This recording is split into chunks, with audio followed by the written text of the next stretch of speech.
Hello and welcome to the Brothers Discuss. I'm Alex, And I'm Chris. and we are here now at phase three of our MCU Marathon. We're, of course, kicking it off with Captain America, Civil War. What are your thoughts on this? This movie's really great. I love it. Yep, I love it a this lot. movie this movie was awesome, and yaha, confirmed. We were paid off by Disney. Yep. Yep, Robert Downey Jr. personally came to my house with a sack full of money. And Disney is paying for my student loans. It's all good. Yeah. Uh, yeah, look, I mean, like this movie, in the complete opposite of Batman versus Superman, which came out the same year as this. Yes, there are some dark moments and there are some brooding moments. Maybe the characters almost killing each other. Maybe does go a little bit too far, but God damn it, there's that airport scene, and that is just so much fun to watch. And there's Yeah. There's nothing like that in Batman versus Superman. That's Not probably at the last all. time I'll. That's probably the last time I'll mention that movie. Maybe not. We'll We'll see. see. We'll see. Yeah, but when you watch this movie, you understand the motivations of the different characters, even the ones that aren't in it very long, and it works on so many levels. Like I can honestly say, this is a film that I love, and it's one of my very favorites of the MCU. I do think Winter Soldier is the better film, but I think I may have a little bit more fun with Civil War. That's just my Sure. opinion. Yeah. Yeah. How about you? Yeah, I mean, totally agree there. Character motivations are very clear, especially on Cap and Tony's part, which is great because you kind of have to see both, sides of the coin with this movie.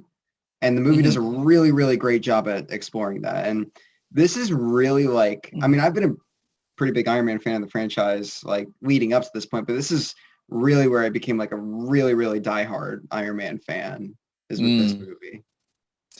yeah. And I guess the interesting thing to point out is that I think, a lot of people will call this, oh, it's Avengers 2.5 or whatever. Right. I remember that was like the joke going into this movie, but it's really not. I It's think it's a pretty strong Captain America movie, even if it's the has the big roster of the Avengers. it does. And I think the interesting thing is that everything that's happening in the story, everything is dictated by Captain America's actions. Right, Like he exactly. is the central focus of everything that's going on. Yeah.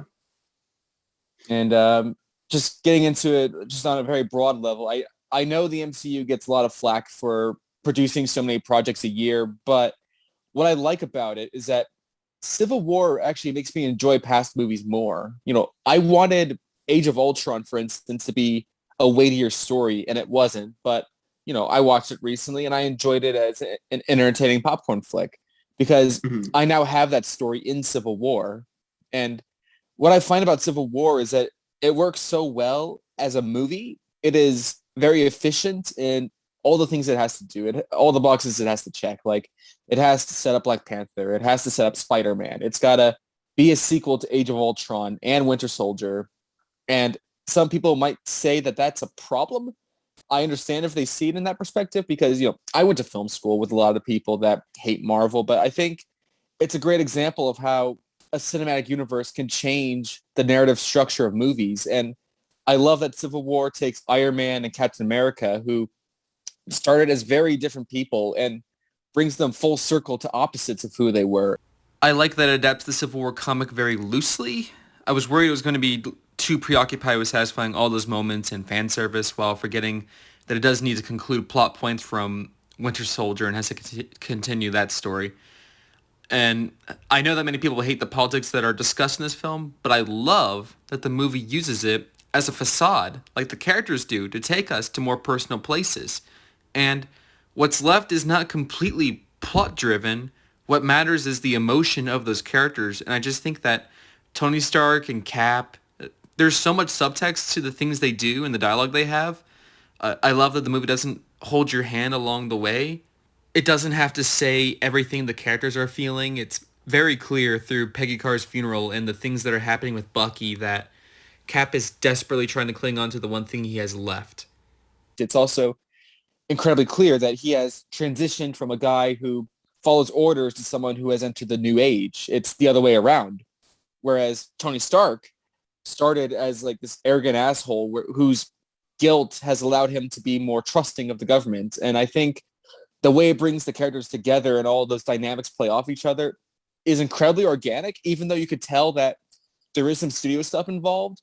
Like, obviously, Spider-Man is here because that was part of the arrangement with Sony. Yeah. But it works so well. And Tony meeting Peter is one of the best sequences of the film. Mm-hmm. I guess you want to talk about Spider-Man real quick?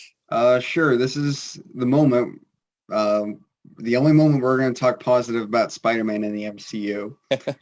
But no, he's great in this. He's so good.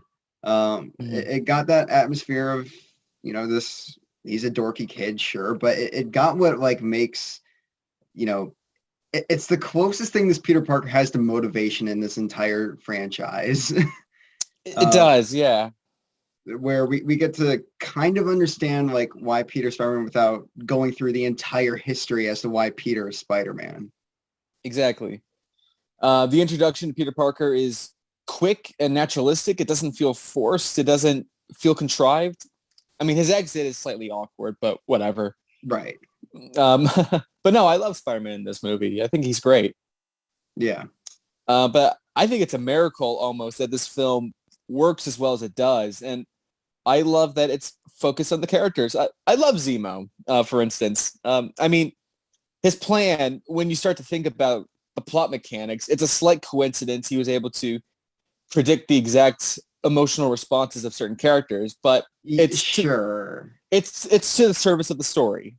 Yeah. I just like the twist that it's not like villain of the week this time. It's just a guy who lost his family to these guys, and he just kind of wants revenge. And I really like that. It's very simple, and there's a lot to dissect there. Mm-hmm. A lot of people want to bring up, here we go, I'm going to bring up Batman versus Superman again. A lot of people want to compare him to like Lex Luthor in terms of, like convoluted plans go. But I think when you get down to it, Zemo's plan is pretty straightforward. He's like, get to Winter Soldier, piss off Iron Man. Done deal. Yeah. And that's basically it. The biggest difference between the two is that Zemo didn't have a backup plan that involved in creating a monster troll in case all else failed. Yeah. I like that this movie has a different ending. It's not a big laser in the sky. It's just raw emotion. The plot doesn't even matter towards the end, and I think that's great. And it's mature, and it's interesting, and it's slightly darker. It's something we haven't quite seen before at this point. It's about how human these characters are, how flawed they are, and it calls attention to the thing that made Marvel a success in the first place. These characters are human beings. I think this movie is absolutely fantastic. Like I said, I know so many people that don't think much of it, but clearly I saw something that a lot of people didn't see, and I personally think this is just a brilliant movie. Yeah, it's great. And I'll be honest, like when this was announced, like when they announced that the sequel was going to be Captain America Civil War, I was initially disappointed because I'll be honest, I don't like the Civil War storyline in the comics. I think it's a garbage storyline. I think both Cap and Tony are just absolutely wrong in that book, and I just wasn't feeling it, but the Russos were doing it, so that was giving me like the only semblance of hope. And yeah, I think they did a great job of just like adapting it very loosely, like I alluded to earlier. Right. Pardon the pun, but it's also somewhat of an endgame story. Like they wouldn't have been able to adapt this story as it was in the comics. Like the story that story is only possible if you're going to go back in time and like change the past. It doesn't even have the most interesting part of the story in it. Yeah. I remember like the initial. Do you remember? I think it was at Comic-Con where they were announcing the titles of the movies. Initially, the joke was this movie's gonna be called Captain America: Serpent Society. Yeah. Do you remember that? I do remember that. That was interesting. And all right, I'm gonna bring up Batman vs. Superman again. I can't help it. It's an easy punching bag. See, it's interesting to note that if you told me that they wanted to do Civil War to pin Iron Man with Captain America because that's what DC were doing with Batman versus Superman, I'd believe you. but it still shows that if you have those, oh, you got to do this, that, and the other, you can still make a great script out of it. If everyone is working together and it's a hierarchy that works, you can make a good film. Yeah, yeah. And that's why I always go back to my go-to example of like just the perfect marriage between, what Marvel wants and like the filmmaker getting to do what he wants. The perfect example I always give is just it's James Gunn. Oh yeah, And yeah. and this is just coming before Suicide Squad comes out, but it's getting really, really positive reviews right now. And yeah, so I say forget the Snyderverse, bring on the Gunverse. Yep, here it comes.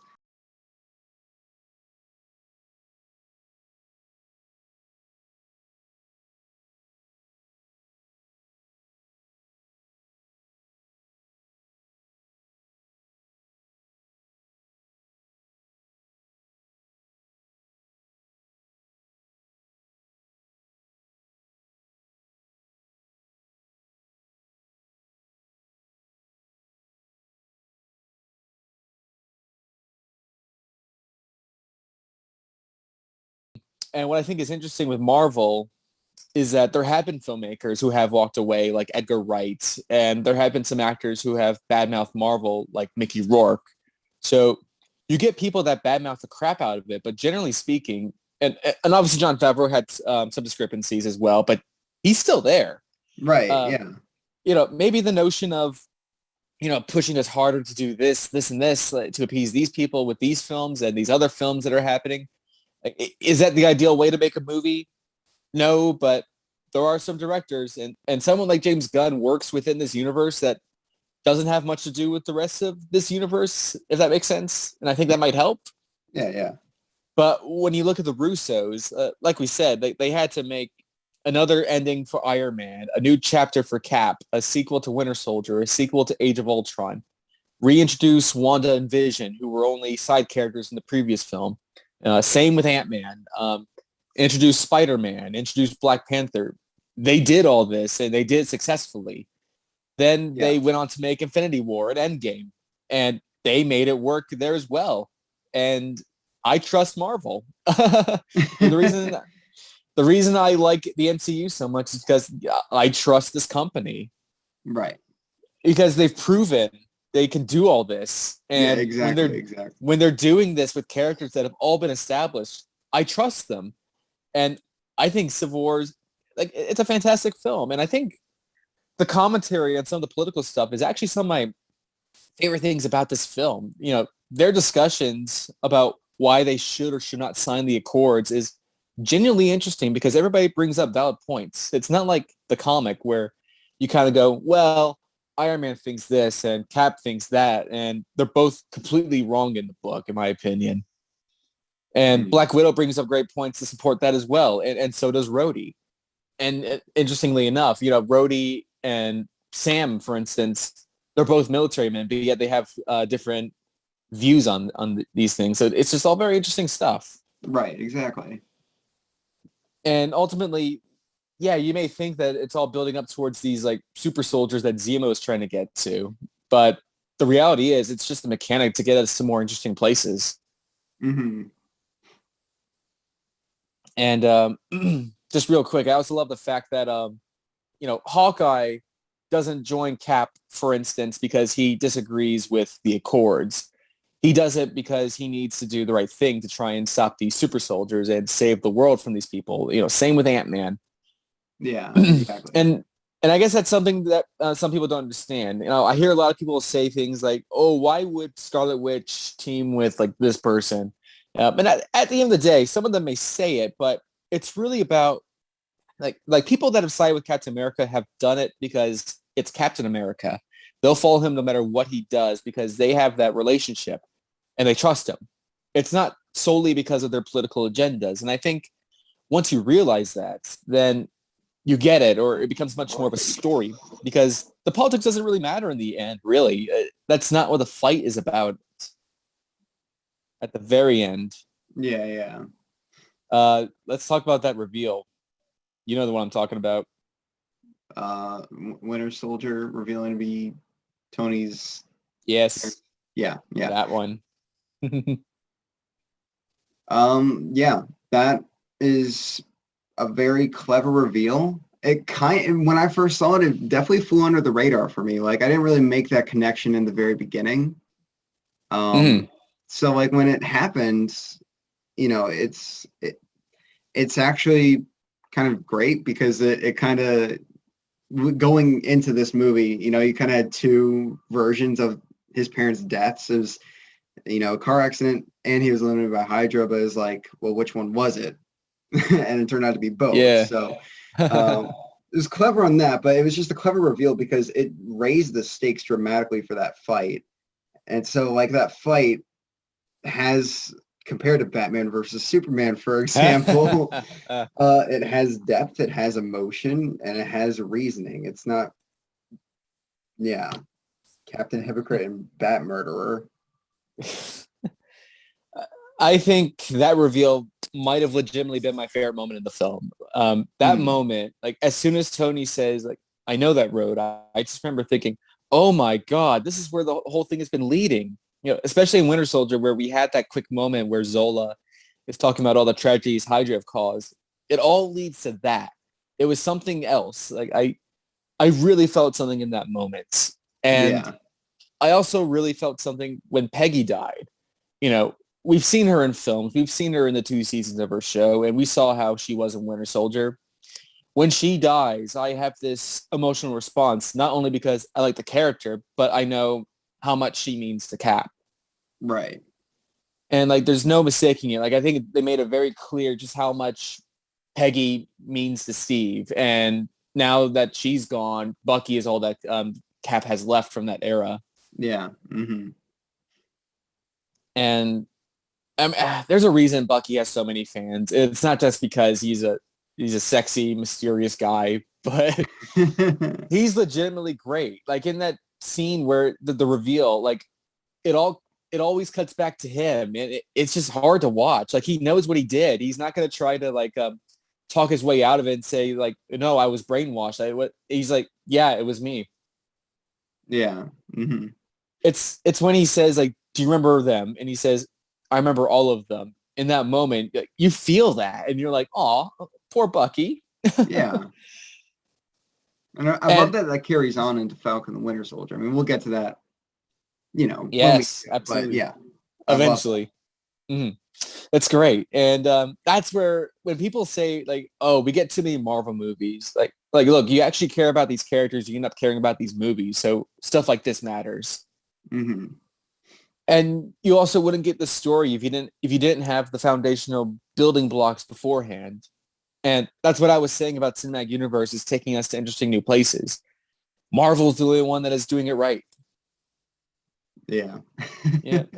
And unfortunately, because it's doing it so right, so many other people get angry at Marvel for starting all these, like, or inspiring all these like cinematic universe franchises.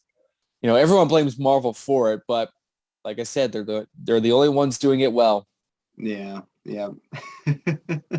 And see, I just love that there was so much care in the writing of those characters, and that's what I like the most about Civil War. And I think other movies of the genre could take a page from their book. Yeah. Anything else you want to talk about with Civil War? Not much. I mean, we didn't. I feel like there's a lot we haven't really talked about, though. I mean, we were talking about like I guess Civil War and it's just how well it works so well Right. as part of a cinematic universe. Because I don't think this movie would work on its own. Like I think this is the kind of movie that can only work with the other movies. Same with Sure. like And again, compared to Batman v Superman, it's something you have to build up to. You can't just have one story before this and mhm. then say this has to be built up. And Marvel took the wise route. uh, yeah. Yeah. You want to talk about Black Panther real quick? Oh yeah, yeah. Yeah, might as well. We talked about Spider-Man for a little bit. Let's talk about Black Panther. I mean, it's a little hard to talk about now because obviously Chadwick Boseman he's gone now. But I remember like prior to this, I knew him from the movie 42, where he played Jackie Robinson, and I also knew him from Get On Up. which is really good in that as well. Um, I After 42, I was kind of hoping that we would get to see him venture into like blockbuster territory. And then when he was cast as Black Panther, I thought, oh, that's perfect. And then yeah, he is great in this movie. He really Oh yeah. is. I mean, not just this movie, but in general with the other films that he appeared in as T'Challa. Like he's so good, and it is really Mhm. really a shame we're not going to get any more of it. Well, what if? But oh, that's true. That's true. We're getting his Yep. final portrayal of Black Panther in What If. Hmm. Forgot about that. So, but yeah, no, he is great in this. And I love his story in here quite a bit. Oh yeah, yeah, it's really touching. Indeed. And what else is there to talk about? Anything at all? You want to talk about we didn't really touch on the airport fight all that much.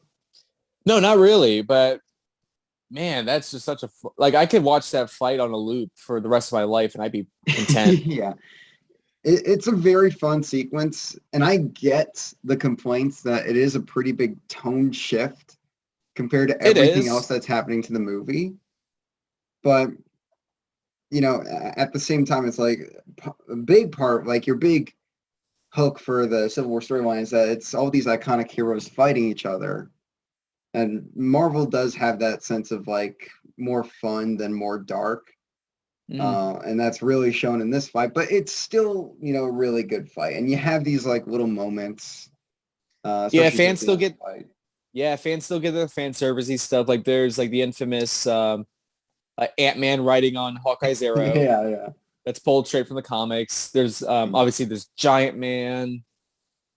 But one thing I loved is about this fight is really kind of where it goes further for the Russo brothers, and that this is like their first massive, you know, collaboration with characters. I mean, Winter Soldier, it was Cap, Black Widow, and yeah, all that stuff. Now you have a large roster of the Avengers fighting each other, and it shows that the Russo brothers are really, really great at balancing action sequences. Mm. Um, giving us enough time at different points of a fight and making both sides feel like they can have the upper hand at any given moment. The Russo brothers definitely excel at that when it comes to that, and it shows in this fight. Absolutely. And what else? Yeah, the action was great in here as well. Oh And yeah, yeah, and that final fight between just Cap and Tony, it's so good. mhm. Um, Especially like when Tony gets the upper hand at one point, like you could really kind of feel those punches, even though Cap's a super soldier, like you could still feel like how much those hurt, man. Yeah. Ah, man, that was something else. I loved it. I love this movie. Yeah. I'll go and say right now, overall, my top four MCU films, they're all the Russo brother films. Hmm. Um, all four of them are my top four. That's just how it is. This one didn't make it up there for me, unfortunately, but Okay. it's still really high up there for me. But there are a few things that I do like more than this. Hmm. Fair enough. Um, yeah. Well, oh, we haven't talked about Stanley cameos in a while. What'd you think of his cameo here? So Um, if I'm being honest, I think it's one of the lamer ones. yeah, it's not the most creative one. It's just replace Stark with Stank, and that's kind of it. But Yeah. I think Don Cheadle tried to make the cameo very funny. Um, but I don't think it quite worked out in the end. yeah. Um, Anything else? Oh, the post credit scene, Spider-Man. Oh yeah, the spider signal that never That was gets used. I remember like when we watched this, I remember some people were disappointed that it wasn't like a Thanos tease. And I'm like, Come oh, come on. on. Come on. A Thanos tease would have been boring. Come on. It's the spider signal. It's great. We haven't seen that before. Yeah. It's And neat. as far as I know, I don't think it's come back since then in any capacity, animated or otherwise. Yeah. I think it had a brief cameo in Homecoming. He tested it on a wall in like a little montage. And Oh, that great. that was it. I haven't watched Homecoming in a very long time, so when we get to that movie, it'll be an interesting experience for me. Yeah. Do you want to get to grades? Is that it? Yeah, I think that's it. All right. How would you rank Civil or rate Civil War rather? Yeah. it- it's really, really close to a 9 for me, but I'm going to give it an 8. All right. And the reason why is that out of the 4 Russo Marvel movies, personal opinion, I think this one is kind of like the least watchable one. If that makes any sense. Like Winter Soldier and Infinity War and Endgame are obviously great companion pieces. Winter Soldier's a great standalone piece. This one you do need a lot of build up to. I mean, so does Infinity War and Endgame for that matter, but those two work together side by side extremely well, and you can get everything you need from those two movies together. This one does require a lot of build up. Fair enough. Yeah. For a change of pace, I'm going to go notch above you. I'm giving this a 9. All right. 9 out of 10 for me. I love this movie quite a bit. I still stand by that it's one of the best of the MCU. Mm-hmm. For sure. But I guess that's it then. Right? Yeah. Okay, cool. So yeah, thanks everyone for tuning in as always. Be sure to subscribe, like, do whatever. And I don't think we're quite that big enough yet to get like the most dislikes on a video. Like Red Letter Media. Where are they at right now with the Black Widow one? Let's look this up. Let me check. Yeah. If you don't know what you're talking about, go to Red Letter Media's half in the bag for Black Widow, where they at the very end they ask you to dislike the video, make it the most disliked video, and so far it is their most disliked video on their channel at the very least. It has 78,000 dislikes right now. Nice. Yeah. So while you're at it, go ahead and dislike the half in the bag review for Black Widow. But in the meantime, stay tuned for our next discussion, which will of course be on another personal favorite of mine. Phase 3 is, I'll say this right now. Phase 3 so far is my favorite phase of the MCU as a whole. I mean, we'll see how Phase 4 shapes up, but I'm really liking Phase 4 as well. Yeah. For the most part. But Phase 3, I think, is just the best. Yeah, Phase 3's got a lot of strong ones. And it's got some weak ones, too. It got some very weak ones. It's got some of my weakest ones, actually, but it also has some of the strongest ones. Yeah, same here. But yeah, absolutely. Next one, of course, is one of the strong ones for me, and that's Doctor Strange. We're going to talk the crap out of that movie, and it's going to be glorious. Yeah. All right, so look out for that, and we'll see you next time. Take care, everyone. Bye.